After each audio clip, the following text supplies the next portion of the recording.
요한복음 9장 30절에서 34절 말씀을 천천히 함께 읽겠습니다. 그 사람이 대답하여 이르되 이상하다. 이 사람이 내 눈을 뜨게 하였을 때 당신들은 그가 어디서 왔는지 알지 못하는도다. 하나님이 죄인의 말을 듣지 아니하시고 경건하여 그의 뜻대로 행하는 자의 말은 들으시는 줄을 우리가 아나이다. 창세 이후로 맹인으로 난 자가 듣지 못하였으니 이 사람이 하나님께로부터 오지 아니하였으면 아무 일도 할 수 없으리이다. 그들이 대답하여 이르되 내가 온전히 제 가운데서 나서 우리를 가르치느냐 하고 이에 쫓아내어 보내니라. 아멘. 네, 말씀을 시작하면서 하나의 질문을 던지고자 합니다. 우리 주일학교 친구들, 믿음의 반대말이 뭘까요? 믿음의 반대말. 네, 안 믿음? 네, 맞죠. 안 믿음 맞습니다. 자, 우리가 성경적인 단어로 보면 믿음의 반대말을 불신이라고 말하죠. 그리고 성경에서 이 불신이 어떠한 모습으로 나타나는지 찾아보면 대표적인 모습이 바로 교만이라는 모습으로 나타나게 됩니다. 교만이 무엇입니까? 하나님을 의지하지 않고 내 생각과 내 뜻을 더 의지하는 것, 그것이 바로 교만이라고 말씀하고 있습니다. 그렇기 때문에 믿음의 반대말을 굳이 찾아보면 이렇게 말할 수 있죠. 교만이 믿음의 반대말이다라고 말할 수 있습니다. 자, 교만한 사람의 특징이 무엇입니까? 하나님이 우리를 다스린다는 사실을 믿고 살아갑니다. 다르게 말하면 하나님 없이 살아가는 인생이 바로 교만한 삶이라는 것을 우리가 생각해 볼 수 있습니다. 그리고 우리가 교만의 반대말을 생각해 보면 겸손이라는 사실을 누구나 잘 알죠. 자, 누가 겸손한 사람입니까? 우리는 겸손을 생각할 때 이렇게 생각합니다. 몸에 배인 예의가 있는 사람들. 그래서 남보다 나를 자신을 낮춰서 그 사람들에게 인정해주고 그 사람을 인정해주고 높이는 사람을, 예의 바른 사람을 겸손하다라고 생각합니다.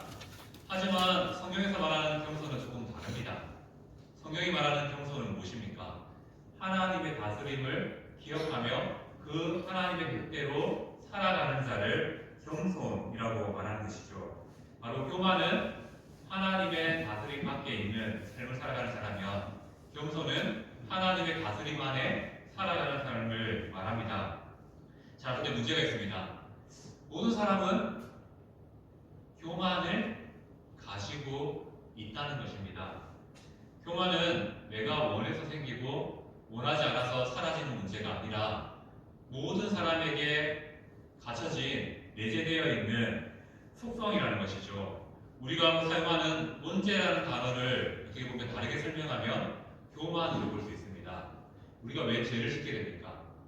바로 하나님의 다스림을 거부하고 하나님의 뜻을 거부하기 때문에 나타나는 것이죠. 그것을 바로 교만이라고 말합니다. 교만은 우리의 삶에 절대 사라지지 않는다는 특징을 가지고 있습니다. 우리의 힘으로 완전히 제거할 수 없다는 것이죠. 그래서 우리는 늘 교만과 싸우는 삶, 교만을 누르는 삶을 살아가야 한다는 것입니다. 우리의 삶에 이러한 교만된 모습을 누를 수 있는 방법, 없앨 수 있는 방법, 잠시 덮어줄 수 있는 방법이 있다면 바로 믿음밖에 없다는 것입니다. 오늘 말씀을 통해서 우리는 교만과 믿음의 두 단어를 통해서 우리의 삶을 한번 점검해 보길 소망합니다. 자, 교만한 사람들, 교만이라는 말을 가지고 사는 사람들의 특징이 있습니다. 특별히 성경에서는 교만의 대표주자, 선두주자가 등장하지요. 신약 성경을 보면 종교 지도자들이 교만했습니다. 그 중에서도 대표적인 사람이 있죠. 누굽니까? 바리새인들이 교만한 사람의 대표로 성경에 등장합니다. 자, 오늘 이 교만한 사람 바리새인에 대한 이야기를 한번 살펴보고자 합니다. 먼저 오늘 본문의 배경이 되는 이 이야기들을 살펴보고자 합니다. 본문의 배경을 이해하기 위해서 우리는 요한복음 9장 전체의 말씀을 한번 점검해 보아야 됩니다. 자, 예수님께서 날 때부터 맹인되었던 사람을 만나사 그를 고쳐주셨습니다. 진흙을 이겨 눈에 바르시고 그 맹인에게 실로암 연못으로 가서 씻으라 라고 말하게 되죠. 맹인은 그 명령을 따라서 순종하게 됩니다. 그래서 어떤 일이 일어났습니까? 기적이 일어났습니다. 맹인이었던 자가 앞을 보게 되는 놀라운 기적을 보게 되었습니다. 이 기적으로 말미암아 어떤 일들이 일어났습니까? 이 기적을 목도한 많은 유대 사람들이 예수님을 그리스도로 메시아로 믿게 되는 그러한 믿음이 일어나는 놀라운 기적이 일어났습니다. 그런데 이렇게 놀라운 사건이 일어났음에도 불구하고 한편에서는 어떤 일들이 있습니까? 점점 더 교만으로 무장되는 무리가 등장하게 됩니다. 그 무리가 누굽니까? 바로 바리새인이라고 말하는 종교에 있어서 지도자격에 있는 사람들이었습니다. 자, 그들에게 교만은 어떻게 나타납니까? 예수님을 보고 예수님이 행하신 일들을 보면서 믿음이 일어나는 것이 어떻게 보면 당연한 모습인데 바리새인들에게 있던 교만은 어떻게 작동합니까? 예수님을 모함하죠. 그리고 비방하게 됩니다. 바리새인들은 예수님이 그리스도 되심을 모함하고 비방하기 위해서 계속 깨를 부리게 됩니다. 어떤 깨를 부립니까? 이 기적을 부인하고자 합니다. 그래서 이렇게 말하죠. 안식일에 맹인을 고치는 것은 율법에서 금한 일이다. 예수님은 틀렸다라고 말하면서 예수님의 그리스도 되심을 부인하게 됩니다. 그것뿐입니까? 맹인이 눈 떴다고 나는 믿을 수 없다. 그 사람을 찾아가서 물어보자. 맹인이 처음부터 맹인이 아니었을 거다. 그냥 눈 먼 척한 사람이었을 것이다 하면서 그 사람을 의심하게 됩니다. 그래서 그 의심이 부모를 찾아가게 되죠. 부모에게 이 아이가 정말로 날 때부터 맹인이었던 자가 맞느냐고 묻고 확인하게 됩니다. 결국 그렇게 따지고 보니까 기적이 일어난 겁니다.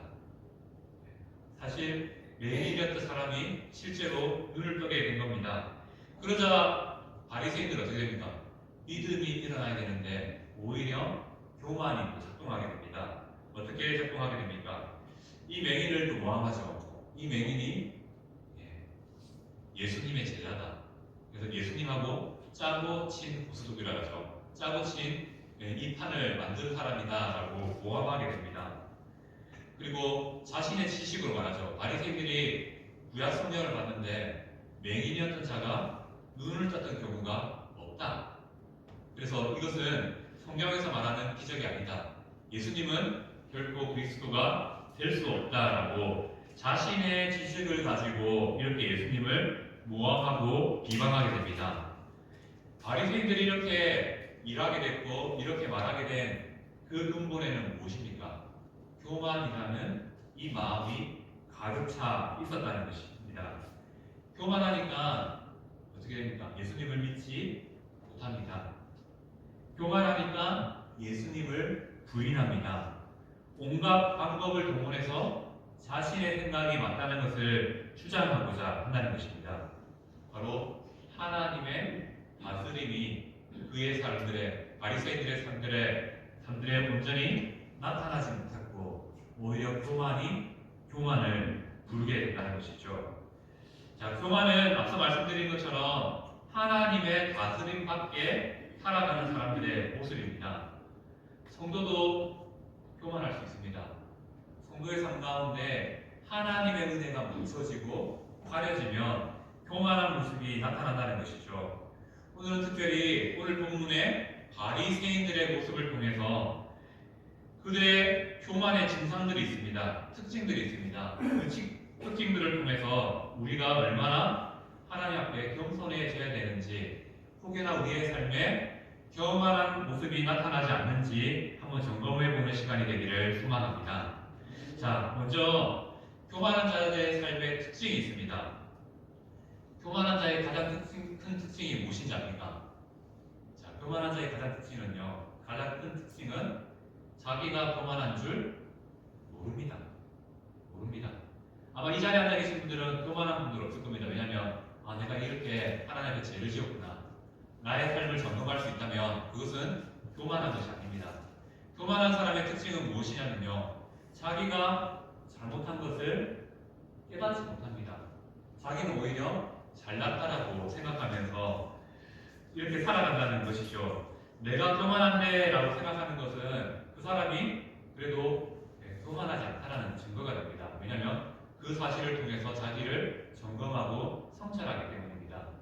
교만한 사람의 특징은 바로 이겁니다. 자신의 삶을 돌아볼 줄 모른다는 겁니다. 말씀을 듣고 자신의 삶을 비추어 보면서 이게 내게 부족하구나, 내가 이렇게 잘못 살았구나 라고 하면서 회개의 자리로 나아가는 것은 성도의 당연한 모습입니다.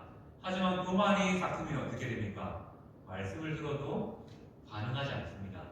말씀을 들어도 자기 성찰, 자기 반성이 일어나지 않습니다. 이렇게 교만을 방치하면 어떤 일들이 일어납니까? 하나님과 점점 멀어지게 됩니다. 그런데 이것이 우리의 삶이라는 것이죠. 교만은 마음을 닫게 만들어버립니다. 하나님을 향한 마음을 닫아버리게 된다는 것이죠. 그래서 교만한 마음이 우리 가운데 딱 자리 잡고 있으면요, 말씀이 들리지 않습니다.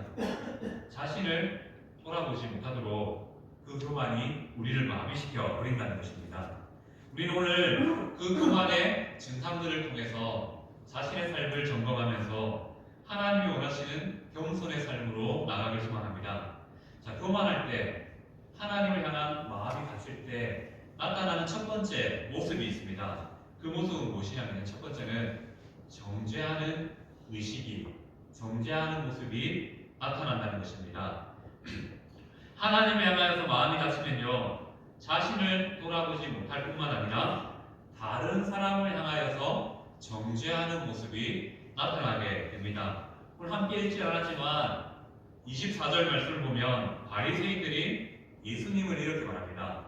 우리는 이 사람이 죄인인 줄 아노라.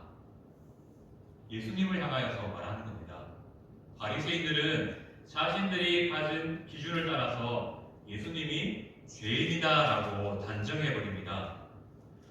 예수님을 믿어야 될 대상인 바리새인들이 오히려 교만함으로 예수님을 부정하는, 죄인으로 규정해버리는 이러한 모습이 나타납니다. 당황스럽지 않습니까? 성경을 누구보다도 잘한다고 말하는 바리새인들이 이렇게 예수님을 죄인으로 규정해버리는 이러한 교만이 어디 있을까 싶을 정도입니다. 바리새인들의 입장에서 보면 자신의 기준, 논리를 따라 봤을 때 예수님이 죄인처럼 보입니다. 그렇게 평가하게 된다는 것이죠. 자, 교만한 사람의 모습 속에 나타나는 특징 중에 하나가 바로 정죄하는 의식입니다. 어떻게 나타난다고요? 바로 우리의 삶 가운데 다른 사람을 향하여 나쁘게 평가하는 모습으로 나타나는 것이 교만의 대표적인 모습이라는 겁니다. 왜요? 자신은 바라보지 못합니다. 근데 남은 평가하게 됩니다. 이것이 바로 교만의 대표적인 정죄하는 모습으로 나타나는 교만의 모습이라는 것이죠.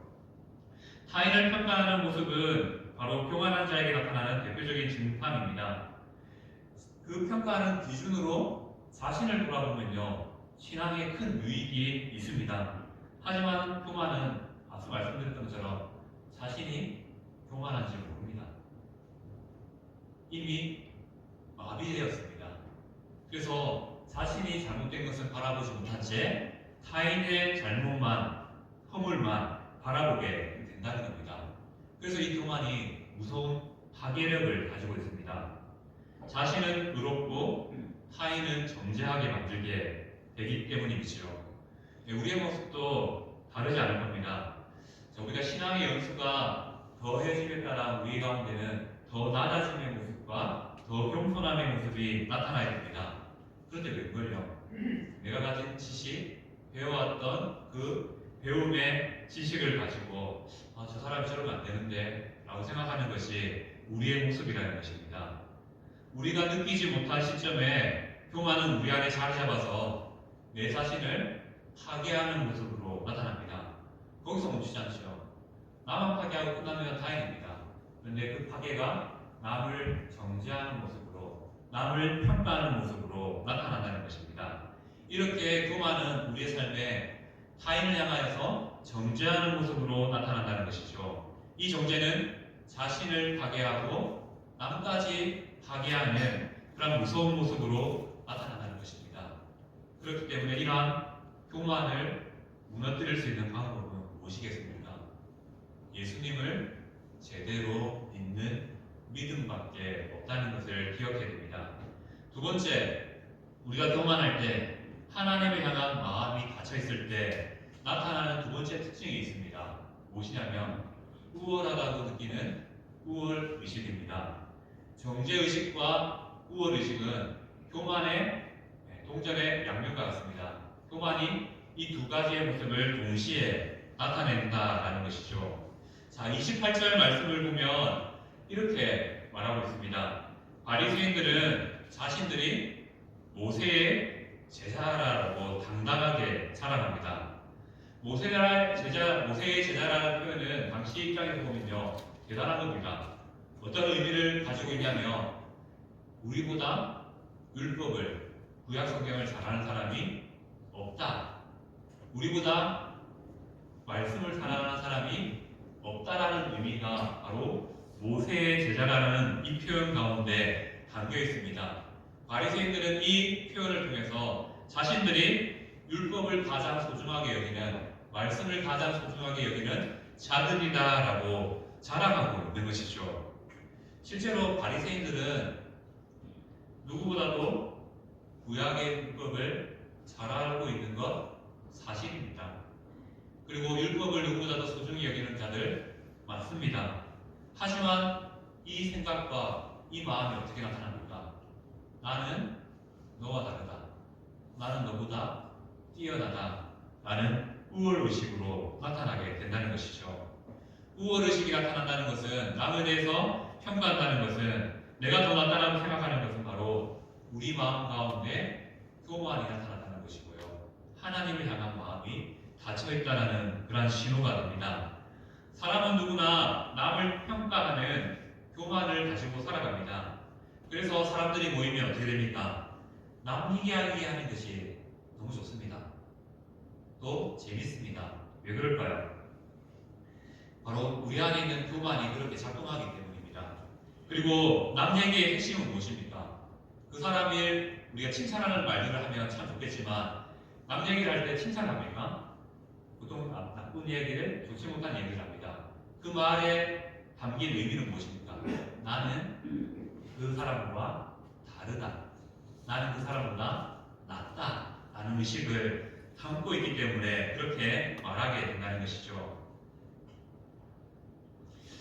은혜는 우리의 삶을 낮은 자리로 향하게 만듭니다.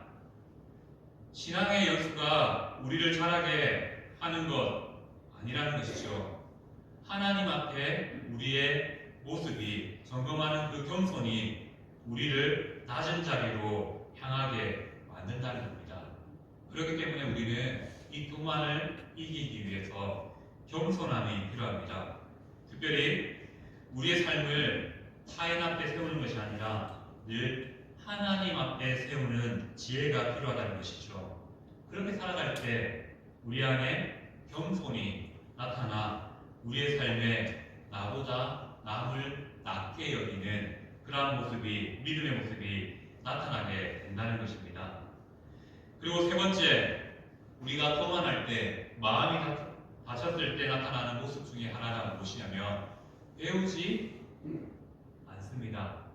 배우려 하지 않는 모습이 교만할 때 우리의 모습 속에 나타납니다.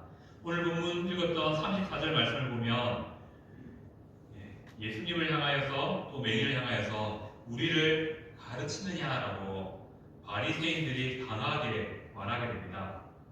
정죄의식, 우월의식은 하나님의 다스림을 거부하는 자에게 나타나는 교만한 자의 대표적인 모습입니다. 교만한 자에게는 믿음이 일어나지 않습니다. 왜 그럴까요? 믿음이 생기지 않는 가장 큰 이유가 바로 우리 안에 있는 교만입니다. 교만은 우리가 보는 것들, 우리가 듣는 것들을 막아버립니다. 그래서 우리 안에 하나님을 믿고자 하는 마음, 예수님을 믿는 믿음을 막아버립니다. 또 믿음이 일어나지 않는 이유 중에 하나는 무엇입니까? 내 생각과 내 기준에서 이해가 되지 않는 겁니다. 나의 생각이 먼저니까 이해가 되지 않는 것이죠. 그리고 이해가 되지 않는 이유의 또 핵심은 무엇입니까? 나의 생각과 다르면 우리는 이해하지 못한다는 것이죠. 이런 점에서 믿음은 내 안에 있는 기준이 무너져야 믿음이 시작된다는 사실을 우리는 생각해 볼 수 있습니다. 자, 이 자리에 앉아 계신 성도님들, 성경을 우리는 다 믿습니다. 그런데 성경이 믿어지지 않는 이유가 있다면 무엇입니까? 내가 생각하는 것과 성경의 이야기가 다르면요, 믿어지지 않습니다. 자, 성도들이 은혜 받지 못하는 기준도 어떻게 보면 이런 것들이 있습니다. 내 생각과 같으면요, 아멘이 들어갑니다. 그런데 내 생각과 다르면요, 불쾌하고요, 불편해합니다. 내 기준이 강하기 때문에 어떻게 보면 성경을 듣고 보아도 믿음이 생겨나지 않습니다. 그러니 믿음의 반대말인 교만이 나타나는 것이죠. 하지만 아셔야 될 것이 있습니다. 성경은요, 우리를 이해시키고 설득하기 위해서 기록된 책이 아닙니다. 성경이 말하고자 하는 것은 무엇이냐면 하나님이 어떠한 분이신지 말하는 책이 바로 성경책이라는 것이죠. 성경의 목적은 우리를 이해시키기 위함이 아니라 바로 하나님이 어떠한 분이신지를 알려주고 있습니다. 그래서 성경을 계시라고 말합니다. 계시가 무엇입니까? 하나님을 드러낸다라는 의미를 담고 있습니다. 성경은 바로 우리의 믿음의 대상 대신 하나님이 어떠한 분인지를 바로 드러낸 책이 성경책이라는 것이죠. 자, 우리는 성경을 통해서 하나님이 어떠한 분인지 들어야 됩니다. 배워야 한다는 것이죠. 믿음은 들음에서 나옵니다. 이 들음은 무엇을 의미합니까? 바로 배운다는 의미가 담겨 있습니다. 믿으려면 내 기준을 내세우는 것이 아니라 잘 들어야 됩니다. 성경 말씀과 설교를 통해서 예수님을 들어야 되고 하나님을 들어야 된다는 것이죠. 그렇게 들음을 통해서 하나님은 자신이 어떠한 분인지를 우리에게 알려주십니다. 그 알려주시는 그 말씀을 통해서 우리 안에 믿음이 일어나게 된다는 것이죠. 성경은 하나님이 어떠한 분인지를 우리에게 알려주심을 통하여서 믿음을 일으키시는 책이 성경책이라는 겁니다.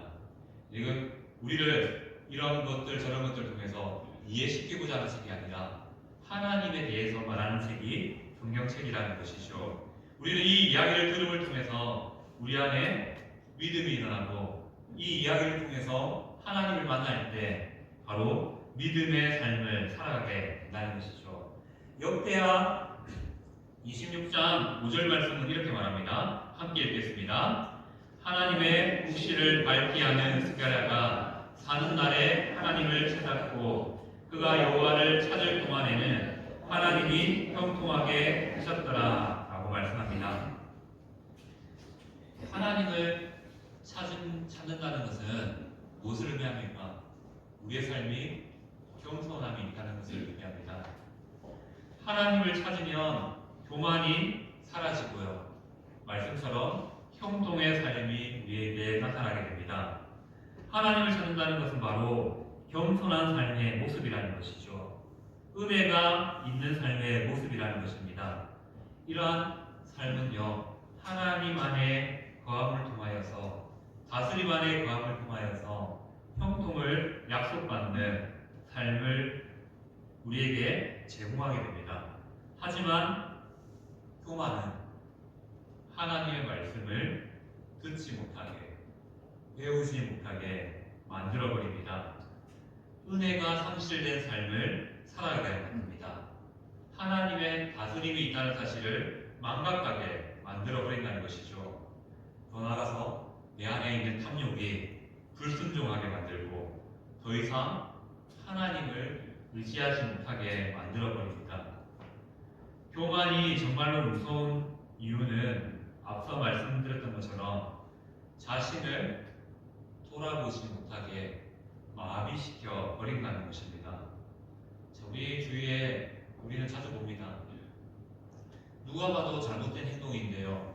그 행동을 행하면서도 그것이 죄인지 깨닫지 못하는 많은 사람들을 보게 됩니다. 왜 그런 삶을 살아갈까요?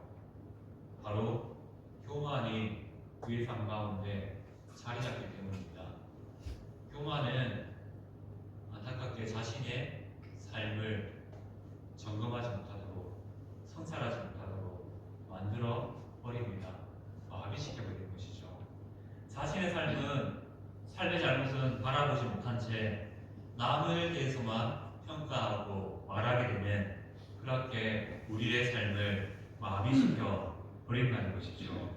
오히려 타인의 잘못을 정죄함을 통해서 자신이 우월하다, 나는 괜찮다라고 생각해 버리는 것이 우리 안에 있는 교만이 우리의 삶에 나타날 때 나오는 모습이라는 것이죠. 타인은 다 알아요. 저 사람이 저러면 안 되는데, 저 사람이 저렇게 교만하면 하나님이 치실 것인데, 타인은 다 압니다. 그런데 교만이 우리 안에 작동하면요, 자신만 모릅니다. 내가 죄를 짓고 있다는 것, 내가 잘못하고 있다는 것. 그래서 그 교만이요, 우리를 무너뜨리고 하나님과 단절시켜 버리게 된다는 것이죠. 우리는 오늘 이 말씀을 통해서 한번 기억해야 됩니다. 교만은 남의 이야기가 아닙니다. 모든 사람의 이야기라는 것입니다. 모든 사람은 죄의 뿌리를 가지고 있죠. 누구나 교만을 가지고 있다는 것입니다. 그래서 내가 딱 삶을 살면서 교만해지는 것, 어떻게 보면요, 자연스러운 현상입니다. 사람은 교만해지는 것이 어떻게 보면 자연스러운 현상입니다. 그런데 성도는 달라집니다. 성도는요, 그 자연스러운 교만을 하나님이 주신 믿음과 은혜로 눌러야 됩니다. 덮어야 됩니다. 그 교만이 나타나서 하나님의 다스림을 거부하지 않도록, 다른 하나님의 다스림 밖에 우리의 삶을 방치하지 않도록 눌러야 된다는 것입니다. 교만은 이렇게 우리의 인생에 절대 사라지지 않습니다. 그렇기 때문에 성도의 삶은 어떤 삶입니까? 죄와 싸운다는 이 성도의 삶은요, 결국 우리 안에 있는 교만과 날마다 싸우는 삶이라는 것을 의미하는 것이죠. 신앙생활은 바로 하나님의 말씀을 듣고 은혜를 구함을 통하여서 내 안에 있는 교만을 발견하는 것이고요. 이 교만을 우리는 은혜로 눌러야 합니다. 은혜가 크면 클수록 우리 안에 교만이 나타나지 않게 된다는 것이죠. 그리고 우리가 교만과 관련해서 또 한 가지 더 기억해야 될 것은 이겁니다. 교만은 무슨 의미가 있냐면요, 우리의 생존 문제를 의미합니다. 교만은 성도로서의 생존 문제를 의미한다는 것이죠. 성도의 삶은 결국 사느냐 죽느냐의 문제인데, 하나님 안에서 거하면서 하나님을 의지하느냐 아니면 하나님 밖에 사느냐, 이 문제가 바로 교만을 통해서 우리의 삶에 나타나게 됩니다. 우리 안에 교만이 자라나는 순간 하나님을 의지하지 않고요, 다른 무엇인가를 붙잡고 살아가게 만들기 때문에 성도에게 있어서 이 교만의 문제는 결국 생존의 문제와 같다는 것을 우리는 기억해야 합니다. 다시 말씀으로 돌아가서요, 바리새인들이 왜 교만해졌을까요? 그들은 하나님을 믿는다 하고 말씀을 안다고 했지만 하나님의 다스림 밖에 있었다는 것입니다. 예수님을 보고 많은 사람들이 믿음의 사람이 되었습니다. 하지만 그들은 그들의 교만으로 말미암아 불신의 자리에 계속 있게 되었고 그 교만으로 예수님을 정죄하고 예수님을 십자가까지 이끌어버리는 영적인 마비 상태에 이르게 되었습니다. 이 자리에 앉아 계신 성도님들, 혹시 마음 가운데 하나님을 향한 다친 마음이 있지 않습니까? 은혜 없이 살아가고 있는 성도님들 계시지 않습니까? 남은 평가할 수 있지만 자신을 돌아보지 못하는 그런 삶으로 살아가고 있지는 않습니까? 그리고 하나님의 말씀을 듣고 배우는 자리에 거부하고 있지는 않습니까? 겸손이 필요한 시대입니다. 믿음이 필요한 시대입니다. 앞서 말씀드렸던 것처럼 교만은 우리의 삶에 계속 나타날 수밖에 없습니다. 그래서 성도는요, 이 교회 신앙생활을 통하여서 날마다 말씀과 기도를 통해서 이 교만을 억누르며 살아가야 한다는 것이죠. 그리고 그 말씀을 통해서 하나님이 어떠한 분이신지를 들을 때, 배울 때 우리 안에 교만이 물러나고 겸손이 자리 잡게 된다는 것이죠. 믿음으로 교만을 이길 수 있는 성도 되시기를 주님의 이름으로 축복합니다. 언제나 말씀의 은혜로 교만을 억누러서 그 억누른 교만을 위해 겸손을 쌓아가는 성도 되시기를 소망합니다. 말씀을 한번 전해보겠습니다. 교만은요, 남을 평가하는 모습으로 나타납니다. 그리고 내가 더 낫다는 모습으로 나타납니다. 그리고 말씀을 듣지 않는 배움을 거부하는 모습으로 나타납니다. 아마 이 자리에 앉아 계신 성도들 중에는 교만을 가지고 있는 분들은 없을 겁니다. 하지만 언제나 우리를 교만으로 넘어지게 하는 사단의 계략이 있다는 사실을 기억하면서 어쨌든 말씀 가운데 하나님의 다스림 안에 거함을 통하여서 겸손함으로 살아가시는 우리의 삶이 되기를 축복합니다. 아멘.